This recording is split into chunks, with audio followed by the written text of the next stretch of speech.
Traders diary में स्वागत है आपका। नमस्कार, मैं हूं आशीष चतुर्वेदी और आपके साथ मैं हूं वरुण दुबे। और ट्रेडर्स डायरी शुरू करने से पहले सबसे पहले रोज की तरह देख लेते हैं कि ग्लोबल संकेत कैसे है, हमें भारतीय बाजारों में कैसा ट्रेड करना है और किस तरह के ट्रेड हमने लिए हैं आज अपने ट्रेडर्स डायरी में। तो आशीष, ग्लोबल संकेत ठीक है, सुस्ती भरे हैं। कल भी हमने आपसे यही कहा था कि सुस्ती भरे ग्लोबल संकेत है। एसजेएक्स निफ्टी देखिए करीब 0.5% के आसपास की गिरावट दिखा रहा है। यूएस के मार्केट्स भी अगर आप देखेंगे तो ओवरनाइट कोई बहुत बड़ा क्यू नहीं था, वहाँ से भी ऑलमोस्ट फ्लैट या नेगेटिव ट्रेड्स देखने मिले थे। डाउ फ्यूचर्स भी सुबह सुबह नेगेटिव ट्रेड ही दिखा रहे हैं और इसी का रिफ्लेक्शन आपको एशियन मार्केट्स में भी देखने मिल रहा है, जहाँ पे कुछ खास उत्साह नहीं है। अब देखिए, काफ़ी हद तक जितनी पॉजिटिव न्यूज़ थी सब कुछ तो आप पचा चुके हैं। तो आगे के ट्रिगर क्या है मार्केट्स के लिए, I mean no one knows. सब बोल रहे थे कि स्टिमुलस आएगा, उसका भी ऐलान हो गया। कोरोना की दवा आएगी, वो भी आ चुकी है। नतीजे आएंगे, वो भी आ चुके हैं। तो अब सब कुछ तो आपके सामने आ चुका है। अब एक ही चीज़ बची है भारतीय बाजारों के, एटलीस्ट जो एक चीज़ बची है वो तो बजट है। शायद उसी की तरफ हम देखेंगे। उसके अलावा अगर आप देखेंगे तो पूरा ग्लोबल संकेत सुस्ती भरा है और कल इसी सुस्ती का माहौल आपको भारतीय बाजारों में भी देखने मिला था। सुस्त संकेत है, नथिंग एक्साइटिंग। ट्रेंड कुछ खास देखने को नहीं मिल रहा है। साइडवेज कंसोलिडेशन एंटाइसिस में अगर आप देखेंगे, और ऐसी जो स्थिति होती है ना, मेरे हिसाब से ट्रेडर्स के लिए बड़ी खराब होती है। तेजी के सौदे लोगे तो वहां स्टॉप लॉस ट्रिगर हो जाएंगे, फिर कहीं ना कहीं रिकवरी आ जाएगी। आप और तेजी करोगे तो फिर बाजार गिर जाएगा। जो चॉपी ट्रेड जो है ना, वो ट्रेडर्स को काफी परेशान करता है। लेकिन संकेत देखो समझ में नहीं आ रहे। संकेत आपकी और हमारी टीम से समझ लेते हैं, कितने स्टॉक्स में बिकवाली कर रहे हो? 2 स्टॉक से बिकवाली किया है। अच्छा, 2 स्टॉक आपको मिल गए? आज भी खरीदारी के हैं, 2 स्टॉक बिकवाली के। और सेक्टर में कहीं पे खास फोकस है आपका? शिपिंग एक है जहाँ पे थोड़ा बहुत फोकस है, क्योंकि जिस तरह से कंटेंट उसका इम्पैक्ट हमने आपको पहले भी बताया था। और अब तो शिपिंग के रेट्स जो है वो ऑल टाइम हाई पे पहुंच चुके हैं, तो उसका इम्पैक्ट आपको कहीं ना कहीं शिपिंग काउंटर्स पे देखने मिलेगा। इसके अलावा खबरों के चलते फिर से एक बार जो डिफेंस काउंटर्स है वो रडार पर रहेंगे, तो एक डिफेंस का स्टॉक भी लिया है। अच्छा, डिफेंस रेलवे तो लंबे समय से आपके रडार पर है? इस साल के शुरुआत से ही मैंने आपको पहले ही कहा था कि बजट आएगा उसके पहले डिफेंस में पोजीशन बना लीजिएगा। जिसने बना ली पोजीशन, हमने आपको बीडीएल भी बताया था, एचएल भी बताया था, बीएल आप लगातार बताते आए हैं। तो इन स्टॉक्स में आपको अभी भी पोजीशन बनाना है। तो चलिए, मेरे पास तो कोई भी स्टॉक ऐसा नहीं है जहां पर मैं बिकवाली कर रहा हूँ। सब खरीद रहे हैं, सारे स्टॉक्स खरीदारी के मेरे। शुरुआत कर लें फिर आज की लिस्ट? चलिए करिए। कैश का बताइए क्या? कैश का स्टॉक है, इंटरेस्टिंग स्टॉक है एसकेएमएक्स। यहाँ पर आपको खरीदारी करनी है। और आप पूछ रहे होगे कि यार इतनी बर्ड फ्लू की चिंता है, अब देश में करीब 10 राज्यों से ऊपर में केसेस रिपोर्ट हो चुके हैं। एसकेएमएक्स में क्यों खरीदारी कर रहे हो आप? देखिए, 2 कारण है। सबसे पहला कारण ये कि कंपनी के कारोबार को समझिए, और आपने इसमें बड़ी सहायता की थी कंपनी के कारोबार समझने में, क्योंकि आप प्रोडक्ट्स को बहुत बेहतर तरीके से समझ रहे थे कि कंपनी जो है क्या करती है। B2B मार्केट्स में ज़्यादा ऑपरेट करती है। इनका जो सेगमेंट है, जो एग पाउडर होता है, एग लिक्विड होता है, इस फॉर्म में जो है ना ये बेचते हैं। और अगर ऐसे देखें ना, तो जब भी बर्ड फ्लू का माहौल होता है तो जो पैकेज्ड फूड्स होते हैं ना, उनकी डिमांड ज़्यादा बढ़ती है, क्योंकि लोग समझते हैं कि ज़्यादा हाइजीनिक है, ज़्यादा सेफ है। और एसकेएमएक्स अगर आप देखें तो अंडों की कीमतों में गिरावट होती है ना, तो इनके मार्जिन्स में कहीं ना कहीं बेनिफिशियल देखने को मिलता है। खास बात यह भी है कि कल के सत्र में अगर आप देखें ना, तो ठीक ठाक वॉल्यूम्स के साथ यहाँ पर थोड़ी सी खरीदारी देखने को मिली। यानी कोई तो ऐसा है जो एसकेएमएक्स को अक्यूमुलेट कर रहा है। और आज खबर भी आती हुई दिखी कि दिल्ली में जो कई इलाकों में जो पोल्ट्री बिक्री पर रोक लगी थी उसको लिफ्ट कर दिया। हालांकि सिक्किम में अब जो है नई रोक लग गई है, तो ये तो खबरों का सिलसिला जारी रहेगा। और मैंने आपको बताया भी था कि कैसा होता है ना कि साल के पहले भाग में आता है बर्ड फ्लू, तब स्टॉक्स में गिरावट आती है। लेकिन सेकंड हाफ में अगर आप देखना, बड़ी तेजी से रिकवरी आती है और ये स्टॉक चलते भी बहुत ज़्यादा है। एसकेएमएक्स को तुरंत अपनी फोकस लिस्ट में शामिल कर लीजिए। और पहली बार कैश का जो ये कैटेगरी होती है ना, इसमें मैं पोजिशनल व्यू दे रहा हूँ। 67 लाख के लिए आप खरीदारी करेंगे, सिर्फ 3 महीने का व्यू बना। और वैसे भी मेरे ख्याल से जो प्रोसेस किया जाता है, जिसको ये एक पाउडर बनाते हैं, उसमें तो ऑलरेडी आपकी जो अगर बर्ड फ्लू होता भी है तो भी मेरे ख्याल से जिस टेम्परेचर पे किया जाता है, तो उसके चलते शायद इतना इम्पैक्ट नहीं होता। जब तक एक्सपोर्ट पे बैन नहीं लगे तब तक इस कंपनी को फर्क ज़्यादा पड़ने वाला है नहीं। नो डाउट सेंटिमेंटल इम्पैक्ट होगा, लेकिन शायद उतना बड़ा इम्पैक्ट नहीं होगा। तो एसकेएमएक्स एक बेहतरीन है। लेकिन हाँ, एक डिस्क्लेमर, ना मैं एग खाता हूँ, आप खाते हो? नहीं, मैं भी नहीं खाता। हम दोनों एग नहीं खाते, लेकिन देखो प्रोडक्ट की इतनी इन-डेप्थ डिटेल बता दी आपको। डेफिनेटली। तो चलिए अब चलते हैं मेरे कैश के काउंटर की तरफ, और ये है IIFL सिक्योरिटीज, जहाँ पे आज आपको खरीदारी करके चलना चाहिए।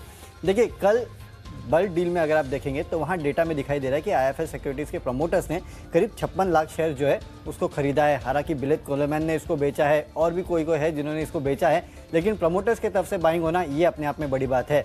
दूसरा, कल ही इस कंपनी ने डिस्क्लोजर दिया कि 21 जनवरी को इस कंपनी के नतीजे आने वाले हैं।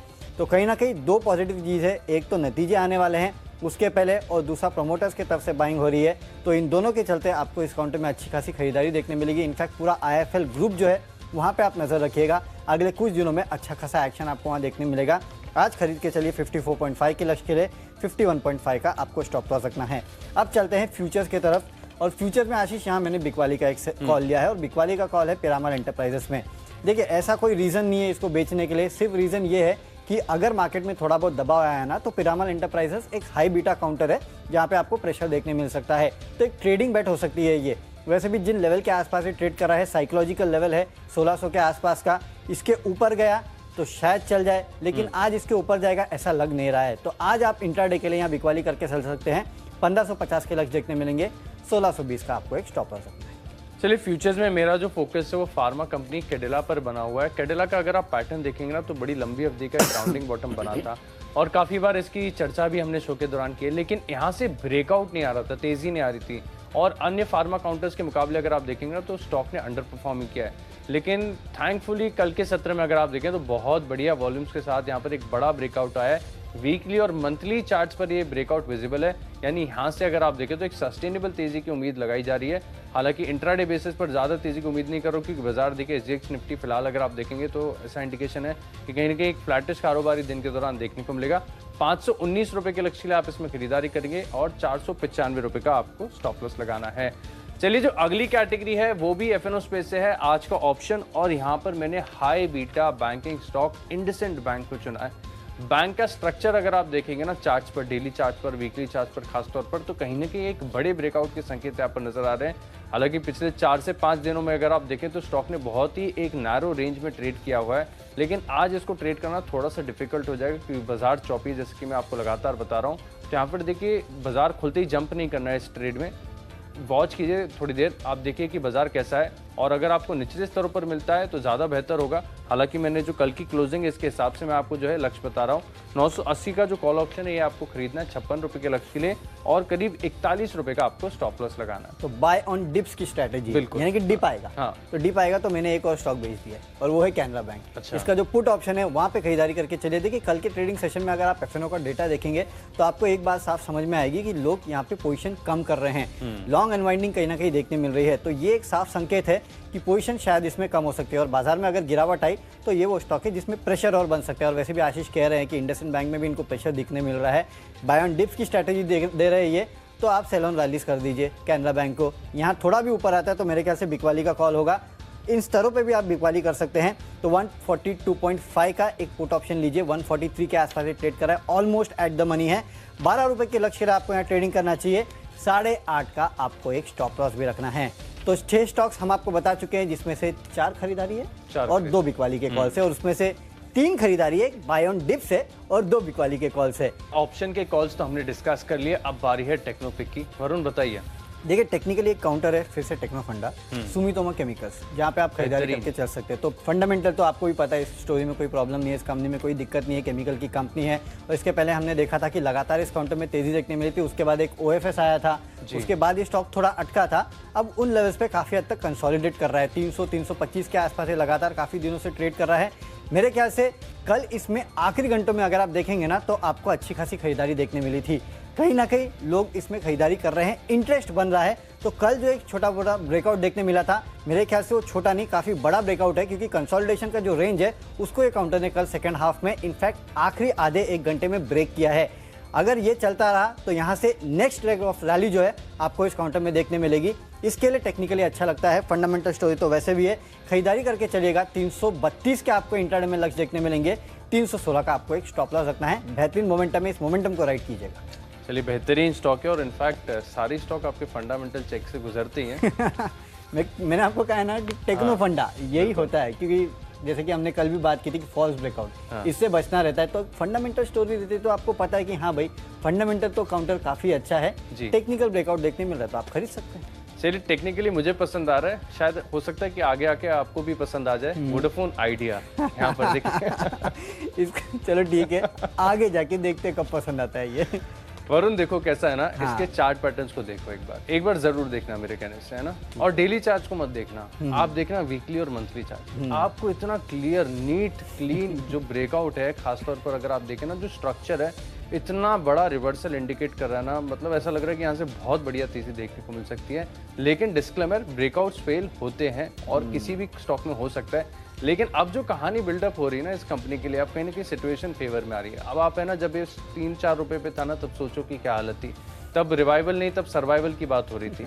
अब सर्वाइवल का तो कहीं ना कहीं एजीआर भुगतान के लिए समय मिल गया है, पूंजी जुटा रही है कंपनी, योजना बना रही है, रीब्रांडिंग कर रही है, तरीके से आप देखिए अपनी बिजनेस स्ट्रैटेजीज को चेंज कर रही है। अच्छा, टेलीकॉम के जो अन्य प्लेयर्स हैं ये भी कह रहे हैं कि हमें भाई ऐसा नहीं चाहिए कि खाली 2 प्लेयर हों, हमें भी और चाहिए कि कंपटीशन बढ़े, और एम्पल ग्रोथ है। आप पूरे टेलीकॉम सेक्टर में देखें ना, तो ये स्टोरी इतनी जल्दी ख़त्म नहीं होगी। और वोडाफोन आइडिया में अगर आप देखें ना, तो फंडामेंटल तौर पर और टेक्निकल तौर पर एक बात तो साफ है कि रिवर्सल यहाँ पर दिख रहा है। अगर इसने 19.5 का जो टारगेट है वो छू लिया ना, तो इतिहास बन जाएगा वोडाफोन आइडिया के हिस्ट्री में। अच्छा, इतिहास क्यों बनेगा ये भी बताता हूँ। 19 रुपए के आसपास फंड रेजिंग की थी। बिल्कुल। जितनी फंड रेजिंग आज तक इसने की है पूरे हिस्ट्री में, उस लेवल को फिर से इसने कभी नहीं छुआ है। चलिए देखते हैं इसके इतिहास बनता है कि नहीं। 19.5 आ गया तो ये इतिहास बन जाएगा। अच्छा, वोडाफोन हमारे बताते बताते मैं, आप देखो कब से करीब मैंने 6 से 7 रुपए से बताना ऐसे शुरू किया है, 12.5 तक का तो भाव आ गया, और इनफैक्ट उसके बाद तो 13, 13.5 का भी इस तरह इसने छुआ है। चलिए देखते हैं, ब्रेकआउट बहुत शानदार है, मिस नहीं करना चाहिए। मैं जानता हूँ कि काफी रिटेल ट्रेडर्स हैं इसे पसंद भी करते हैं। 19.5 का लक्ष्य होगा, और जब तक 8 रुपए के ऊपर बना हुआ है ना, चिंता की कोई बात नहीं है। लेकिन जिस दिन 8 के नीचे आ जाना, तुरंत पैनिक करके बेच लीजिए। वोडाफोन आइडिया पर फोकस रखेंगे। चलिए, जो अगली कैटेगरी है वो है फंडा पिक, और जैसा कि हम आपको लगातार बता रहे हैं कि बाजार में ना कहीं ना कहीं स्ट्रॉन्ग हैंड जो है वो क्वालिटी एफएमसीजी कंपनीज को बहुत ज़्यादा अक्यूमुलेट कर रहे हैं। यहाँ पर पीएनजी हाइजीन, इसके ऊपर आपको फोकस रखना है। Hygiene and health care, PGHH इसका कोड है। यहाँ पर अगर आप डेली चार्ज पर देखेंगे ना, तो आपको पुख्ता संकेत नजर आएंगे कि यहाँ पर जो स्ट्रॉन्ग हैंड्स है इस स्टॉक को लगातार अक्यूमुलेट कर रहे हैं। लेकिन इस स्टॉक में खराबी है, फंडामेंटल्स पे तो कोई डाउट नहीं, बहुत बढ़िया कंपनी है। इसका पीई मत देखना, नहीं तो आपको लगेगा कि बहुत महंगा है, भाव से भी आपको महंगा नजर आएगा। लेकिन ये स्टॉक लगातार महंगे होते हैं, कभी सस्ते नहीं रहते। एक ही बात है कि चलते बड़ी सुस्ती के साथ, इनमें तेजी से ब्रेकआउट नहीं आता। ऐसा नहीं कि दिन में 10% चलेगा, दूसरे दिन भी 5% चल जाएगा, ऐसा बड़ी मुश्किल से होता है। यहाँ पर बिकवाली काफी जल्दी आती है। लेकिन जिस तरीके का स्ट्रक्चर है ना, मैं मान रहा हूँ कि अगले 6 महीने के लिए स्टॉक को आपको अपनी फोकस लिस्ट में जरूर रखना चाहिए। हो सकता है कि इससे पहले भी लक्ष्य देखने को मिले। पहला लक्ष्य होगा 12,840 रुपए, पार हो गया तो और भी तेजी देखिए। चलिए, तो एक बेहतरीन कंपनी है जिसको आप ट्रेड कर सकते हैं, ट्रेड नहीं निवेश कर सकते हैं, क्योंकि 6 महीने का लक्ष्य आपने दिया है, राइट? डेफिनेटली। तो एक बड़ा स्टॉक है 11-12 हज़ार का, इसके लिए 6 महीने का लक्ष्य बेटर होगा। लेकिन इससे भी बड़ा स्टॉक मैं आपको बताऊंगा, वो मैंने माई चॉइस में लिया। अच्छा। हाँ ठीक है, वो मैं आपको आगे बताऊंगा। लेकिन फिलहाल फंडामेंटल स्टॉक बताता हूँ जो मुझे पसंद आ रहा है। और फंडामेंटल स्टॉक जो मुझे पसंद आ रहा है वो है सेल का। देखिए, OFS चल रहा है। कल नॉन रिटेल का हिस्सा जो है वो काफ़ी अच्छा भरा था, करीब 4 गुना नॉन रिटेल का हिस्सा बढ़ चुका है। और वैसे भी देखिए, अगर OFS नहीं होता तो इस स्टॉक में लगातार आपको रैली देखने मिल रही थी। ये स्टॉक रुकने का नाम नहीं ले रहा था। One of the best results आपको स्टील कंपनीज में अगर किसी के देखने मिलेंगे ना, तो वो सेल के देखने मिलेंगे। एक बेहतरीन टर्न अराउंड स्टोरी भी ये है। और OFS में मिलता है तो OFS में ले लीजिए, अगर OFS में आपको नहीं मिलता है तो आप ऐसे भी कैश में खरीद सकते हैं। पोजिशनल कॉल भी आप ले सकते हैं चाहिए तो इस काउंटर में। लेकिन आज इंट्राडे के लिए तो खरीद के चलना है आपको। 69 के लक्ष्य देखने मिलेंगे, 65 का आपको एक स्टॉप लॉस रखना है। अब चलते हैं अगली कैटेगरी जो कि है निवेश की कैटेगरी। तो निवेश आपको करना है भारती एयरटेल में। हमने आपको 500 के लेवल के आसपास भी बताया था।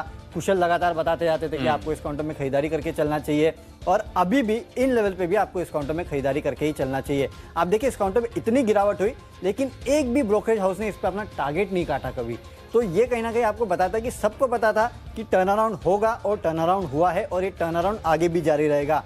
अब दूसरी बड़ी बात यह है कि भारती एयरटेल ने कहीं ना कहीं जो रिव्यू किया था, इसमें इनकी जो FDI लिमिट थी, फॉरेन इन्वेस्टमेंट लिमिट, उसको इन्होंने कहा था कि DOT से अप्रूवल मिल गया बढ़ाने का। अब NSDL ने भी इसको जो अपडेट कर दिया है, और MSCI का कहना है कि फेब में जो रिव्यू होगा उसमें इसको शामिल किया जाएगा। तो जाहिर सी बात है, अच्छे खासे इन्फ्लोज जो है इस काउंटर में आ सकते हैं। कोटक की स्टोरी आपको याद होगी कि किस तरीके से MSCI ने जब कहा था कि नवंबर के एंड में, दिसंबर में इसको शामिल किया जाएगा, इसका जो वेटेज है उसको बदला जाएगा, तो उसके बाद क्या खरीदारी उस काउंटर में देखने मिली, लाइफ हाई पे वो काउंटर चला गया था। वैसी ही सेम स्टोरी आपको भारतीय एयरटेल में रिपीट होते हुए नजर आएगी। इसके लिए खरीद के चलिए।